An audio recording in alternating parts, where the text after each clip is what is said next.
자, 그럼 이어서 증인신문 방법에 대해서 보도록 하겠습니다. 자, 1번 증인신문 절차에 대한 설명 중 가장 옳지 않은 것은 뭐냐 이건데요. 이건 3번이 정답이죠. 재판정은 증언과 업권이 있는 증인이 선서를 거부하고 증언하겠다는 경우 허용할 수 있다. 앞서 말씀드렸듯이 선서 거부권은 없다 그랬어요.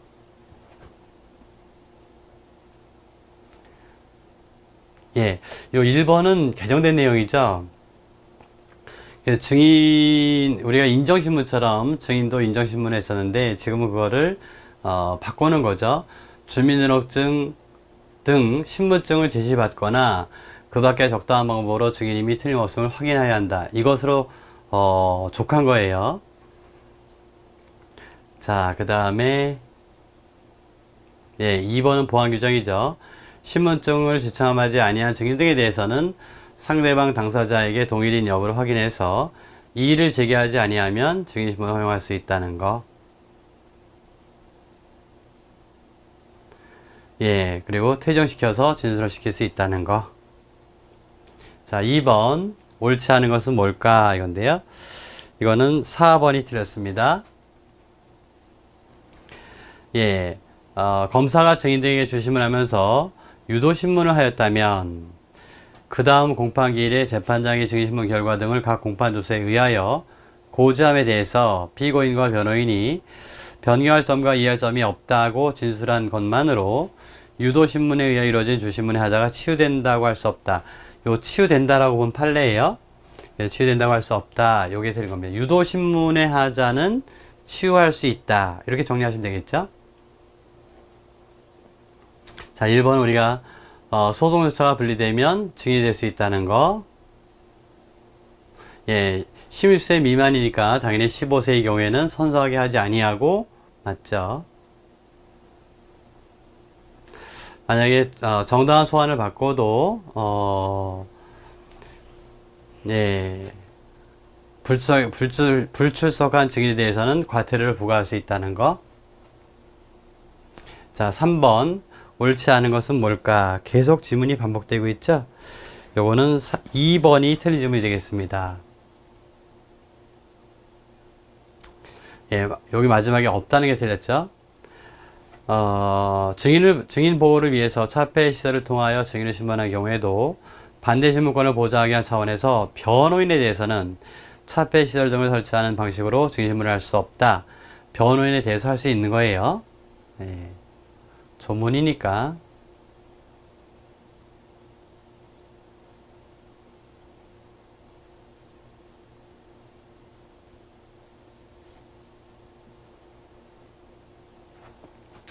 예, 비공개 사유가 없음에도 불구하고 비공개 결정했다는 거죠. 그럴 경우에 공개재판을 받을 권리를 침해한 것으로서 그 절차에 의하여 이루어진 증인의 증언은 증거 능력이 없다는 것이죠.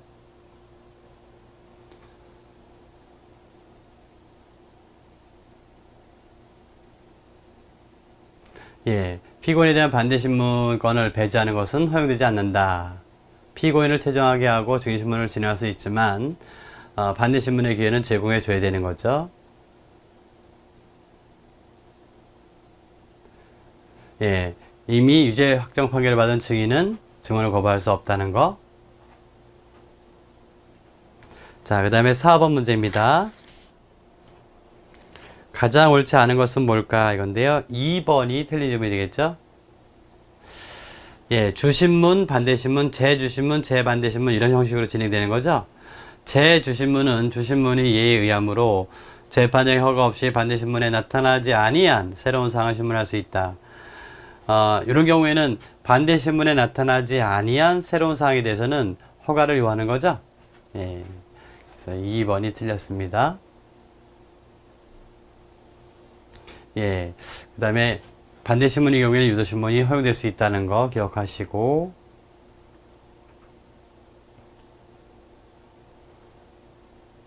예, 증인의 기억을 환기할 필요가 있다라고 할 때는 재판장의 허가를 얻어서 서류나 물건을 제시하면서 신문할 수가 있고요. 상대방에게 이럴 경우에는 열람시켜 줘야 된다는 거. 예, 다 조문 문제입니다. 그 다음에 5번. 자, 증인신문 절차에 관하여 틀린 것은 뭐냐 이건데 이건 앞서 얘기했던 거죠. 1번이죠. 증인의 성명, 주민등록번호, 주거 및 직업을 물어서 확인해야 된다가 아니라 주민등록증 등으로 확인하면 되는 거죠. 자, 2번은 우리가 확인했던 것이고 3번도 봤던 것이고, 예, 앞서에도 선서 거부권에 관한 명문규정이 없다는 거죠. 4번은 그 내용입니다. 자, 그 다음에 6번 문제. 자, 틀린 것은 뭐냐 이건데, 이거는 4번 질문이 틀렸어요. 정당한 사유 없이 출석하지 않았다면 500만 원 이하의 과태료, 맞죠? 예, 다시 출석하지 않았다면 7일 이내의 감치. 예, 이건 앞서 봤던 질문이 되겠고요.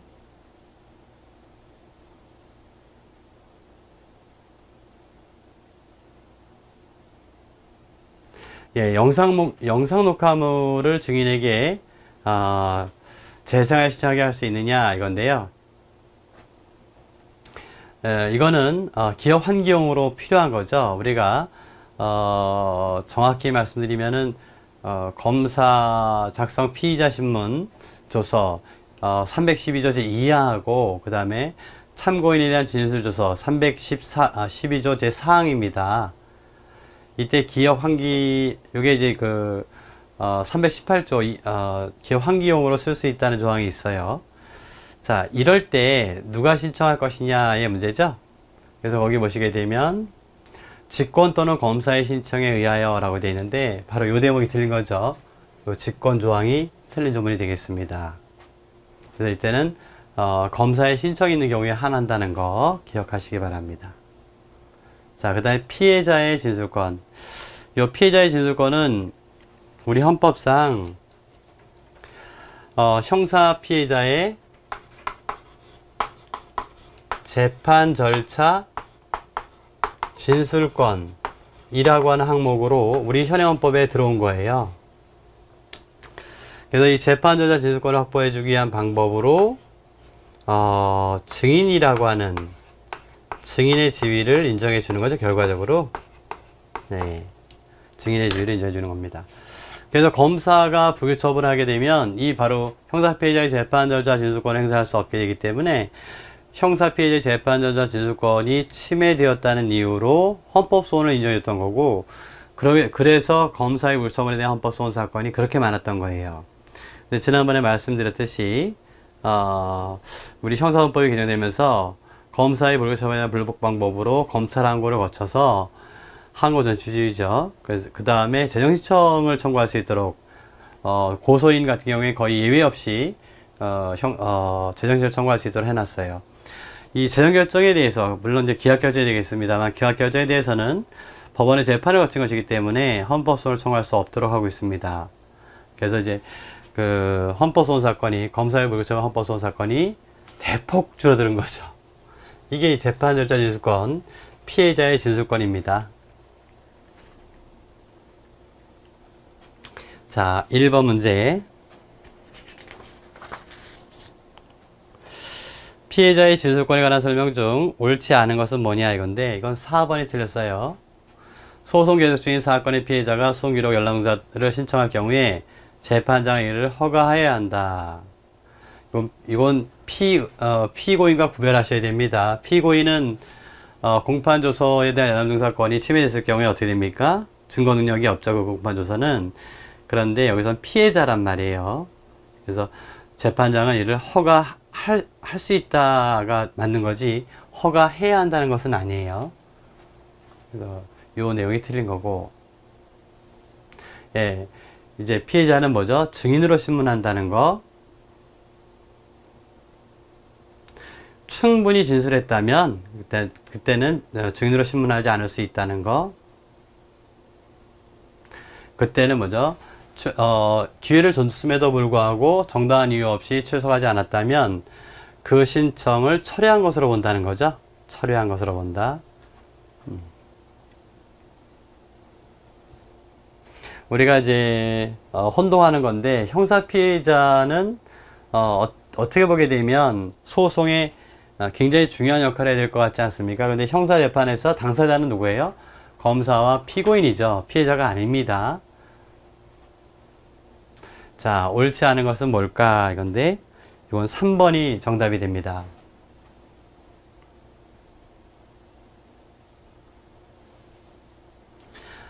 자, 다 맞는데요. 하나가 틀렸어요. 이게 뭐냐면, 이런 통지는 법원이 하는 게 아니라 검사가 하는 거죠.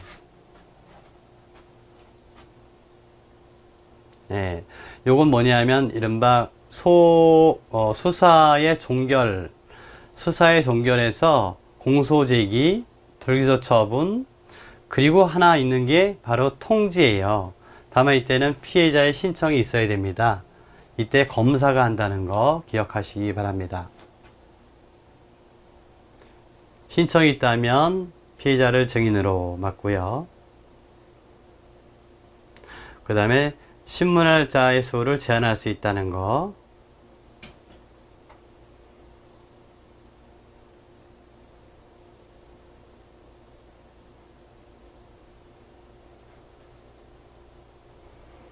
예, 신문의 내용이 되겠죠?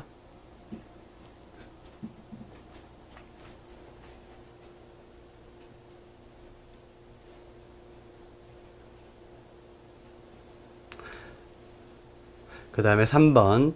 형사피해자와 관련된 다음 설명 중 옳지 않은 것은 뭐냐? 이건 1번입니다.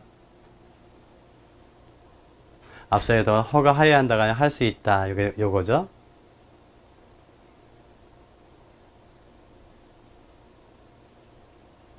예, 요거는 이제 배상명령제도가 되겠죠.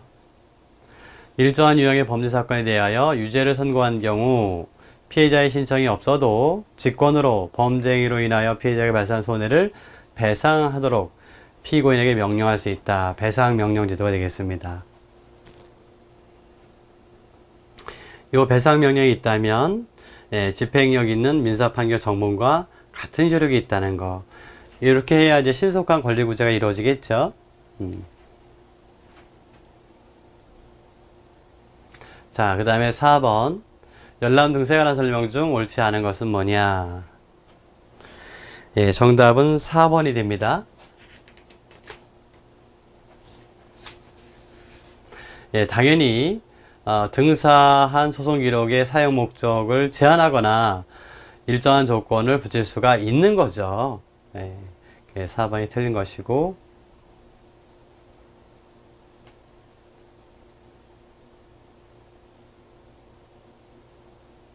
예, 이거는 신청이 있는 경우에 통지하라 라고 하는 조항이 되겠고요.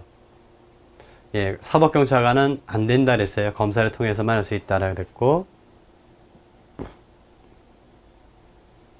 예, 요 피의자도 증거 보존에 관한 기록과 증거물, 요거 수상 증거 보존이에요. 이거는 185조가 되겠습니다. 그래서 열람등사권이 있다. 예. 검사, 피의자, 피고인, 변호인 다 포함됩니다. 자, 그 다음에 5번. 피해자의 진술권에 관한 설명 중 틀린 것은 뭐냐? 이건데요. 이건 3번입니다. 다시 소환한 것이 아니라 철회한 것으로 본다 라고 했던 거고요. 네.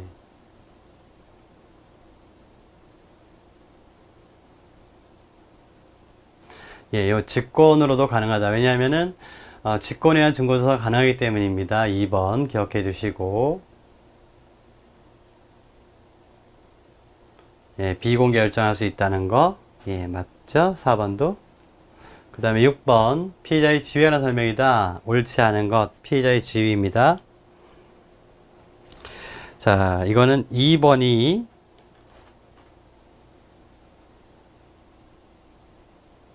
예, 판결 공시의 취지를 선고할 수 있다라고 되어 있는데, 이 판결을 공시하라 라는 얘기죠. 근데 이거는 직권으로, 피해자의 이익을 위해 필요한 경우에 직권으로, 요게 틀린 거죠. 확인해 보시면 청구가 있는 경우에 하나요 입니다. 그래서 여기 예, 요 직권 부분이 틀린 거예요. 청구가 있을 때, 신청이 있을 때입니다.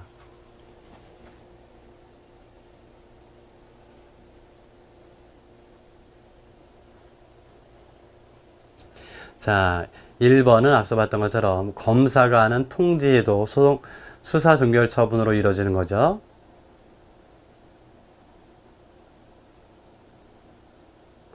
자, 피해자 등이 소송 기록 등에 대한 열람 등사를 청구한 거예요. 이 경우 재판장은 소송 계속 중일 때 피해자 등의 권리 구제를 위해 필요하다고 인정하거나 그 밖에 정당한 사유가 있는 경우 범죄의 성질, 심리 상황, 그 밖의 사정을 고려해서 사용 목적을 제한하거나 적당하다고 인정한 조건을 붙여서 허가할 수 있고 이에 불복할 수 없다.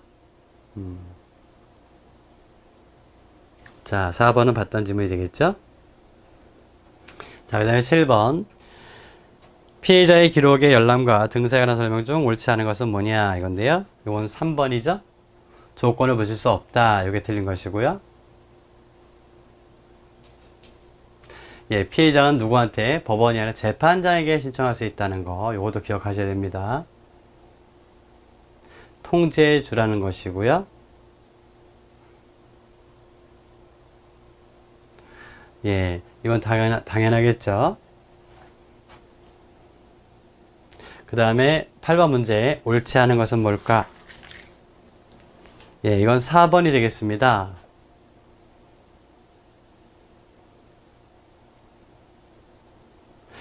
이거는 이제 피해자 등의 기록 열람 복사 신청이 있을 때 그 열람 및 복사 신청서 처리에 그대로 가처하면 되는 거냐 이런 얘기인데요. 요거는 조문 문제인데 한번 조문을 보실까요?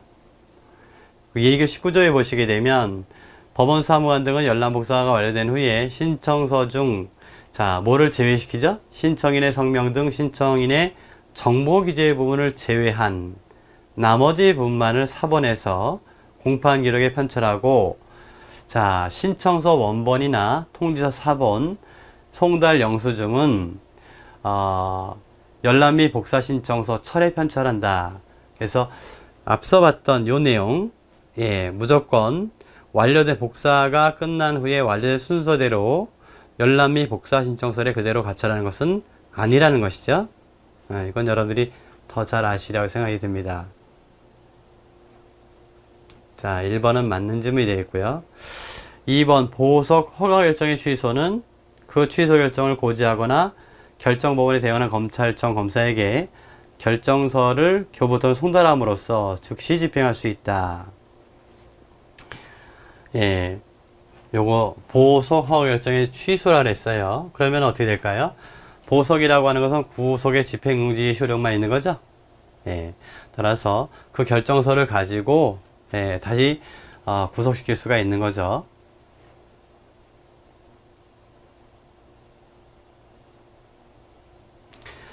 자, 열람응사를 청구했을 때, 그죠? 열람응사 또는 서면의 교부를 거부를 하거나 제한할 수는 있지만, 이때 목록에 대해서는 열람응사를 거부할 수 없다는 거, 잘 아실 겁니다. 목록에 대해서. 자, 그 다음 9번. 형사기록의 열람응사에 관하여 설명한 것인데, 옳지 않은 것은 뭐냐? 이거는 1번이 됩니다.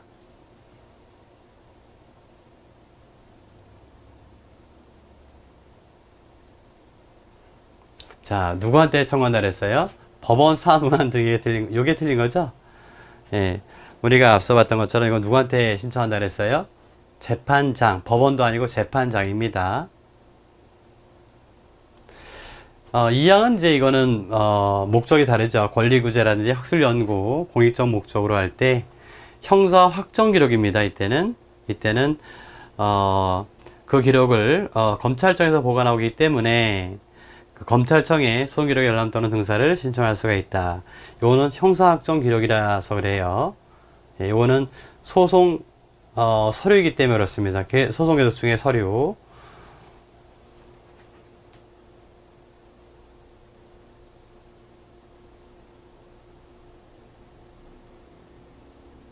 예, 요건 신청권의 범위가 되겠죠? 예. 피고인과 변호인도 할 수 있고 피고인의 법정대리인, 특별대리인, 그 다음에 보조인, 그리고 또 피고인의 배우자, 직계 친족 가능하다는 얘기입니다. 다만 이때는 위임장과 신분관계를 증명하는 서류가 있어야 되겠다라는 얘기고요. 예, 요건 기억나시죠? 공판조서에 대한 열람응사를 청구할 수 있는데 피고인은 이거를 응하지 않았다면 증거 능력이 없다 그랬죠? 자, 그 다음에 10번 문제입니다. 2007년 6월 1일 법률 제8496호로 개정된 형사소송법상 공판 절차에서 피해자와 관련된 규정에 대한 설명이다. 다음 중 옳지 않은 것은 뭐냐 이건데요. 이거는 4번이 틀린 질문이 됩니다. 자, 그럼 1번, 2번 맞는다는 얘기죠.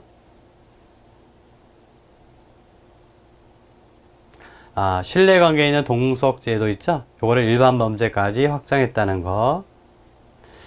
사실 증인신문 과정에서 증인이 그 심리적으로 불안한 상태에 있지 않겠습니까? 사실 법원에 와서 증인신문 받는다는 것이 그게 쉬운 일은 아닐 거란 말이에요. 그럴 경우 신뢰관계 있는 자에 대한 동석 요거를 활용하면 좋겠죠. 예. 그래서 특히 성폭력 범죄 피해자의 경우에는 사실은 그 가해자를 보는 것조차도 겁이 날 거 아니겠습니까? 예. 그래서 이럴 때는 비디오 중계 방식에 의한 증인신문 방식을 도입했다는 거.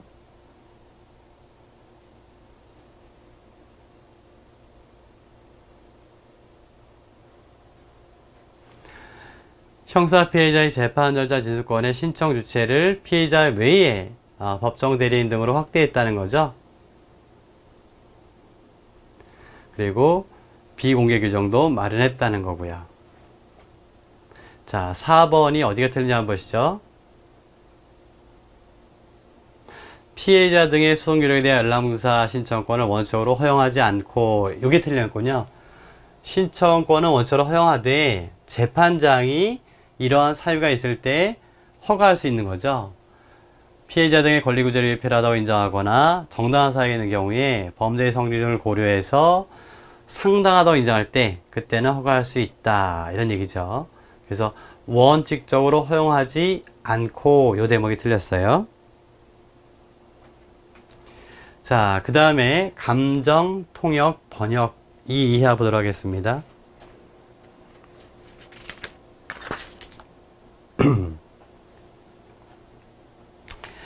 자, 1번 감정 유치에 관한 다음 설명 중 가장 옳지 않은 것은 뭐냐? 자, 정답은 2번인데요. 구속 중인 피고인에 대하여 구속 중입니다. 감령 유치가 될 때 그 유치되어 있는 기간도 구속기간에 산입된다? 산입되지 않는다. 구속기간은 정지된다 그랬어요. 이게 틀린 질문이 되겠고. 예, 이게 감정유치의 기본적인 사유죠. 정신이나 신체에 관한 감정이 필요하다라고 할 때 기간을 정해서 병원 기타 적성한 장소에 유치하게 하는 거죠. 그렇지만 이 두 번째에도 불구하고 감정유치는 미결구금일수 산입에 있어서는 구속으로 간주된다라는 거고, 그 다음에 필요하다면 유치기간을 연장도 하거나 단축도 할 수 있다. 법원이 한다는 거죠. 자, 다음 옳지 않은 것은 뭘까 이건데요. 정답이 3번이 되겠습니다. 연장할 수 없다. 이 대목이 틀렸네요. 예, 이때 법원이 피고인을 감정유치시킬 때 필요한 게 바로 뭐죠? 감정유치장이죠. 예, 그래서 이 감정유치장이나 감정처분허가장도 영장과 같은 효력이 있는 것이죠.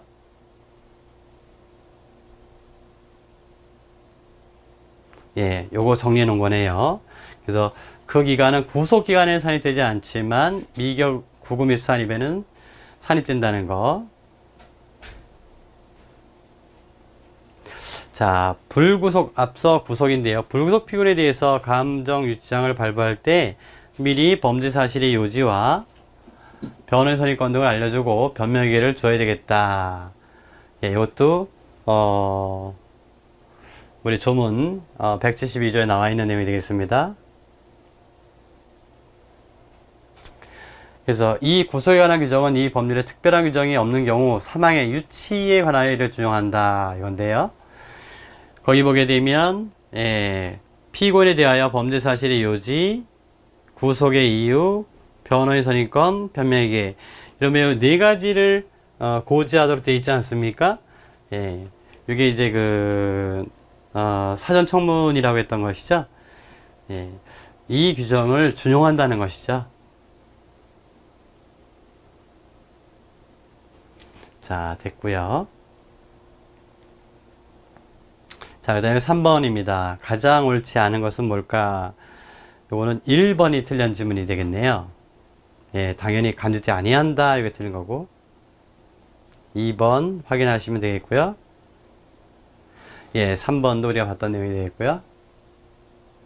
예, 역시 마찬가지로 접경 도건 및 그 금지는 고소의 경우와 동일하다.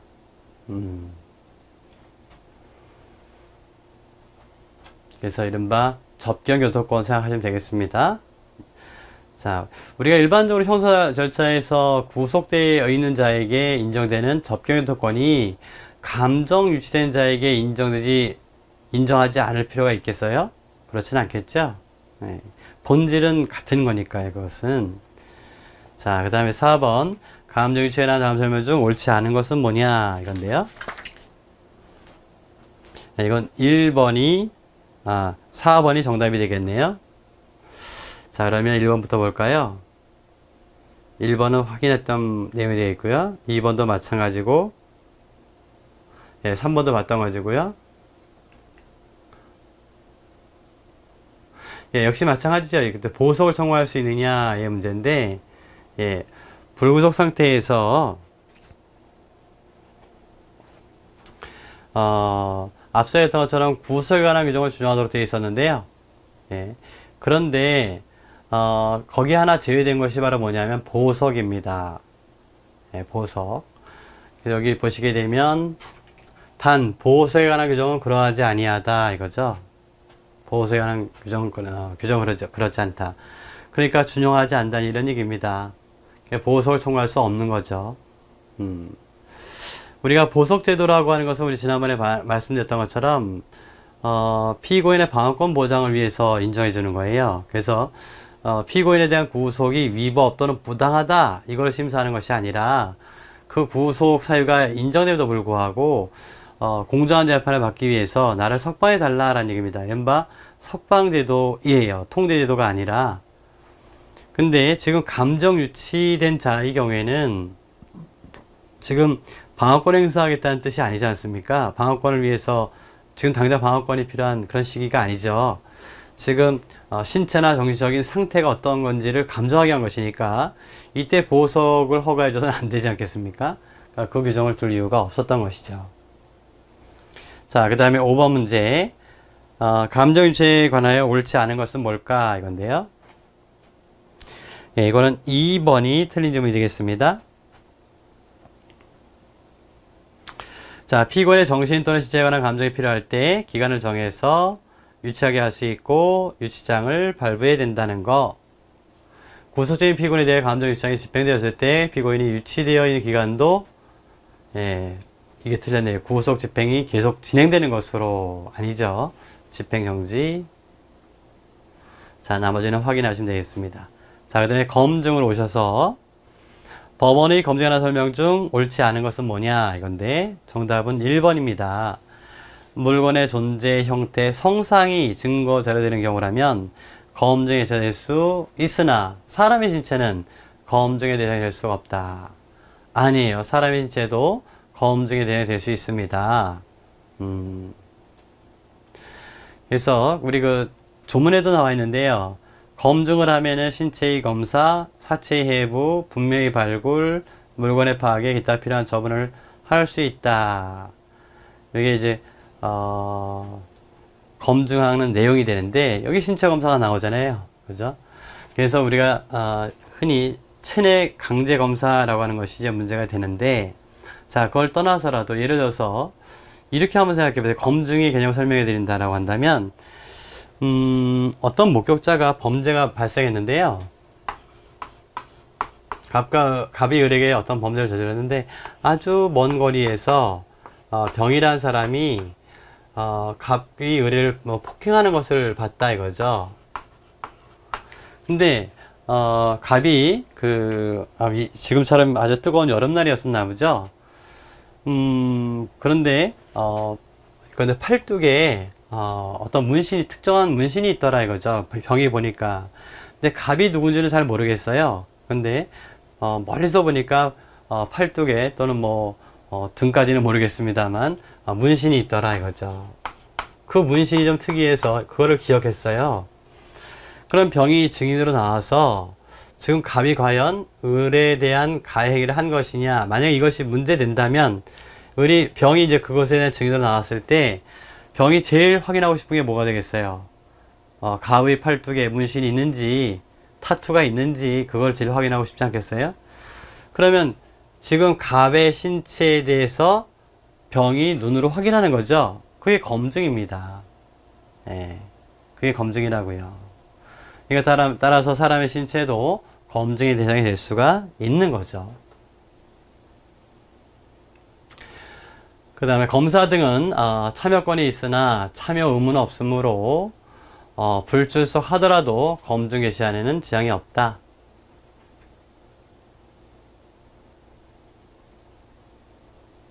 예, 검증 실시 중에는 출입을 금지할 수 있다는 거죠. 예, 그래서 퇴거하게 하거나 간수사를 붙일 수가 있고, 예, 검증 현장에서 필요하다면 압수할 수 있어요. 이때는 압수영장이 필요가 없다. 압수영장을 발부할 필요가 없다. 예, 이건 어떤 거냐면은 압수수색 검증 현장에서의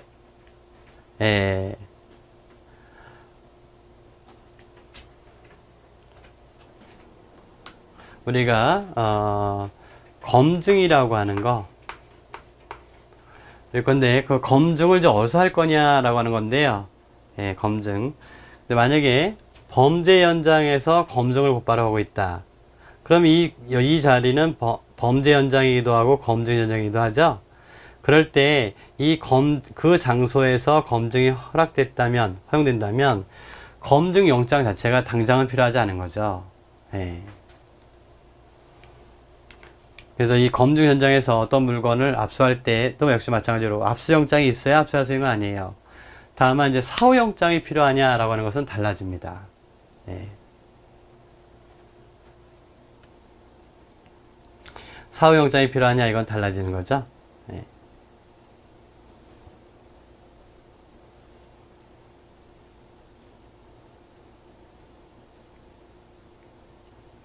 자, 그 다음에 공판 절차의 특칙으로 넘어갈까요? 자, 공판 절차의 특칙. 여기에는 이제 몇 가지가 간이 공판 절차도 있고, 공판 절차의 정지와 갱신이 있고, 변론의 재개, 이런 것들이 좀 소개되어 있는, 부분입니다. 첫 번째 이 간이 공판 절차가 나와 있는데요. 이 간이 공판 절차는, 다른 내용이 아니라, 요건과 절차가 중요해요. 물론 취소도 중요하지만 요거는 제1심 관할 사건이죠. 제1심 관할 사건. 요건으로 보게 되면 제1심 관할 사건이고요. 그러니까 여기는 뭐죠? 단독 사건도 포함되고 합의부 사건도 포함돼요. 그래서 1심 관할이어야 되겠고, 두 번째로 보게 되면은 이게 공판정에서 자백해야 돼요. 공판정에서 자백해야 됩니다. 요 요건이 중요하죠? 이 공판정에서의 자백이기 때문에, 요거는요, 이때 자백이라고 하는 것은 원래, 범죄 사실을 인정하는 진술이거든요. 근데 범죄 사실을 인정하는 진술이기만 하면 그 형식이나 상대방이나 시기나 이런 것들이 아무런 제한이 없었던 거예요. 원래 자백이란 그렇습니다. 그런데 간이 공판 절차로 넘어가기 위한 자백이라고 하는 것은 공판정에서의 자백으로 제한해 놨다는 것입니다. 또 하나 여러분 주의할 것은 뭐냐면은 이때 공판정에서의 자백이 자백으로서 성립하기 위해서는 위법성 조학 사유나 책임 조학 사유도 주장하면 안 돼요. 예. 내가 그 범죄를 저지른 거 맞는데 난 정당방위야, 이런 형식으로 위법성 조항사유를 주장한다거나, 근데 내가 책임 능력이 없었어, 이렇게 주장하면 안 된단 말입니다. 예. 그래서 공판정에서의 자백이라 해야 된다. 이때 자백은 온전한 자백, 즉 위법성 조항사유나 책임 조항사유까지 주장해서는 안 된다는 거. 그럼 어떤 특징이 있느냐? 간이공판 절차이기 때문에 이것이 갖춰지게 되면은 증거 능력이, 엄격한 증거 능력이 완화돼요. 그 다음에 증거조사 방식이 간이화됩니다. 그래서 증거 능력이 완화된다는 얘기는 뭐냐면, 증거 능력 법으로 정해놨는데요. 전문 증거, 전문 법칙 있잖아요. 전문 증거에 의해서 증거 능력이 없는 전문 증거에 대해서 증거 동의를 의제해줘요. 뭐에 대해서 증거 동의가 있는 것으로 봐줍니다. 이게 특징이고요. 그렇기 때문에 다른 이거에 대해서만, 전문 법칙에 대한 특징이기 때문에 다른 거, 예를 들어서 자백의 보호 법칙이라든지 위법성 증거 배제 법칙이라든지 이런 것들은 여전히 적용이 됩니다. 기억하셔야 돼요. 그러니까 공판정에서의 자백을 했다 하더라도 무죄 판결할 수 있는 거예요. 왜? 자백의 보호 법칙이 그대로 적용되기 때문에 만약에 자백 이외에 다른 보관 증거가 없다면 무죄가 될 수 있어요. 이해하시겠죠? 그 다음에 이제 엄격한 증거조사 방식이 좀 간이화된다, 상당한 방식으로 하게 된다라고 해서 이건 여러분들이 암기할 사항이 됩니다. 그래서 뒤에도 정리가 되어 있습니다만은, 예, 적용이 증거조사 방식 중에 그대로 적용되는 것도 있고 적용이 안 되는 것도 있고, 이거죠. 그러니까 여러분들 둘 중에 하나는 반드시 기억해 주셔야 됩니다.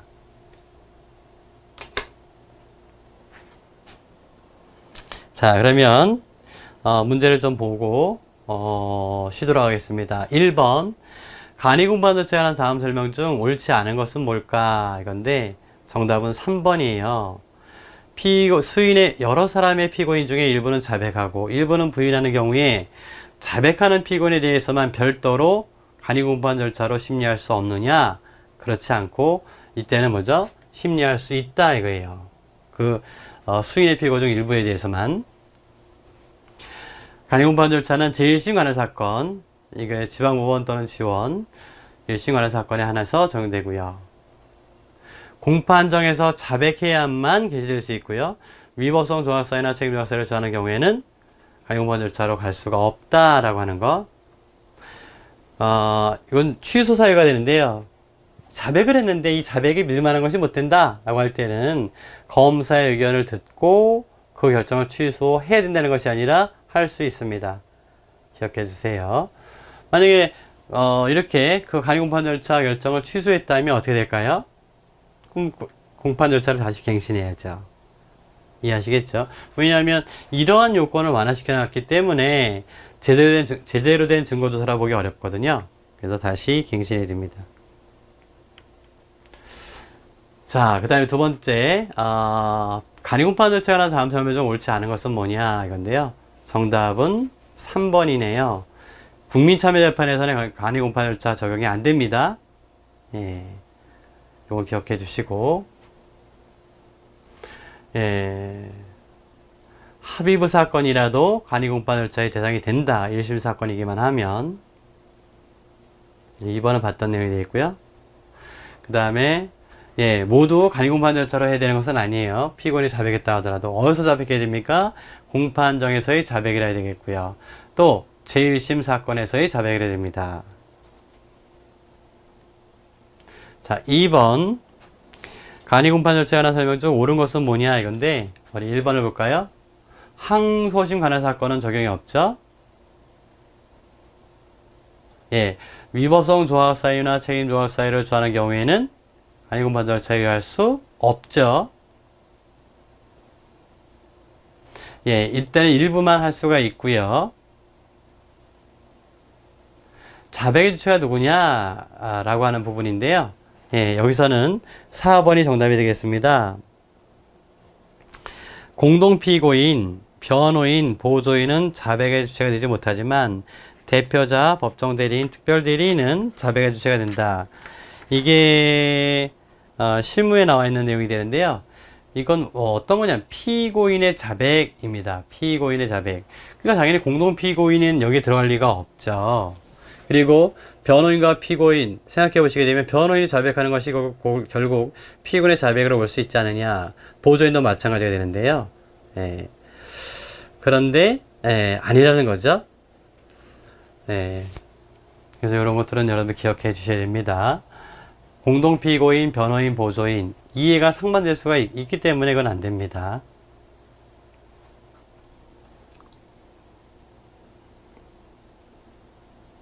자, 그 다음에 3번 볼까요?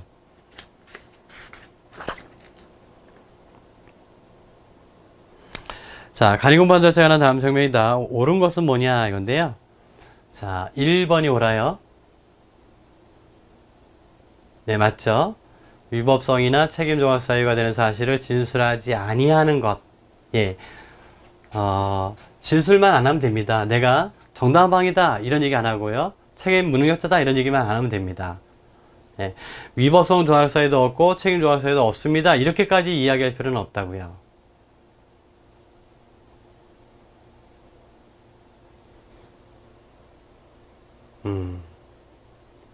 그 공소사실에 한해서만, 자백한 공소사실에 한해서만,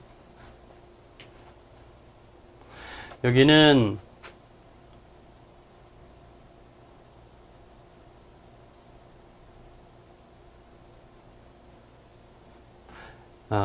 근데 다른 건 다 맞네요. 결정하여야 한다라고 돼 있죠? 여기 결정할 수 있는 것이니까 여기 틀린 것이고, 여기서 뭐가 잘못됐어요? 예, 요 합의부 사건도 할 수 있다 그랬죠?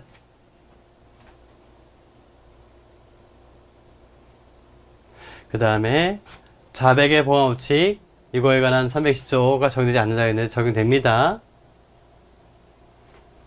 요거는 뭐예요? 예, 자백 배제 법칙이죠. 이 자백 배제 법칙이라든지 자백의 보호 법칙은 적용이 되는 거예요. 자, 여기까지 하고 그럼 잠깐 쉬셨다가 4번 이하 문제 살펴보도록 하겠습니다.